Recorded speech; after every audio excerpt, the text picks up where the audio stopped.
Hi, I'm Iris Matthews, a romance author, and today we're back to talking about the flavors of historicals. We are chatting about keeping it proper, avoiding anachronistic issues, and also the kind of utopian fantasy that can be created in historical romance novels.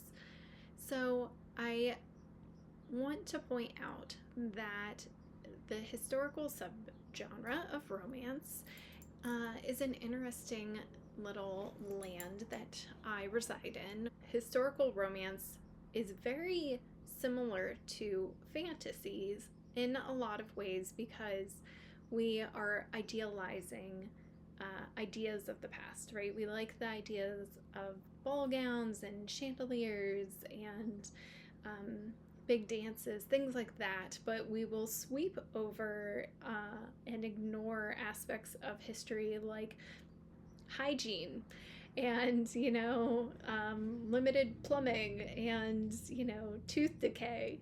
So even when you are reading something that is very conscientious of getting it right, the time spent on less savory aspects is often smaller. We dwell in the moments of kind of charming, glamorous life that we perceive to have been the reality. And then there is the idea of kind of creating a utopian past, right? And it's very healing and reparative for many authors and readers to say, you know what, we didn't do a great job the first time around. What would have happened if life had been different, especially for certain populations of people? What would life have been like? And so that's how you get things like the Bridgerton adaptation on Netflix and Shonda Rhimes' take on society, things like that. There are many books like that coming out, but it's also just as reparative and healing to say, you know what, happiness and hope and love existed even in less glamorous parts of history. So showing both realities as they were kind of historically accurate representations of, let's say, Black London. Both are important in the subgenre. I think that the cautionary tale here is that we should stop perpetuating the way that we have long ignored various populations and kind of approached it as if they did not exist.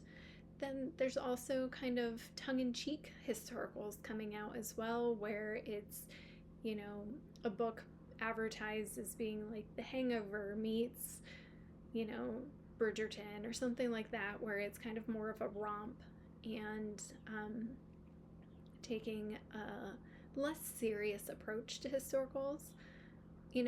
All the way on the other end of the spectrum, you have historicals that read almost like historical fiction or like nonfiction with just a fictional love story on top of it.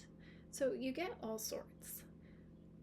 All of that to say that as readers, if we're hyper-focused only on historical accuracy and writing reviews, tearing down authors who are consciously making choices to use historical as a fantastical utopian backdrop, and we're tearing these authors apart, that is very damaging.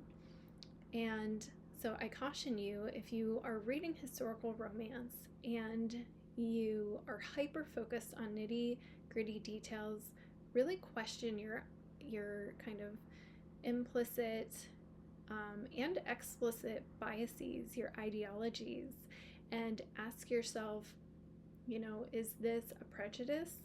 Is this, a way to tear somebody down for pushing the boundaries? And If that is the case, I kindly ask that you not write that review, because it really is not. Who is that serving? It is, damaging to the author's career, and there are many people who would benefit from reading such a book. It might not be a book for you, and that's okay. Not every book is for every reader. So, just want to say that when it comes to keeping it proper, that doesn't always mean that we need to have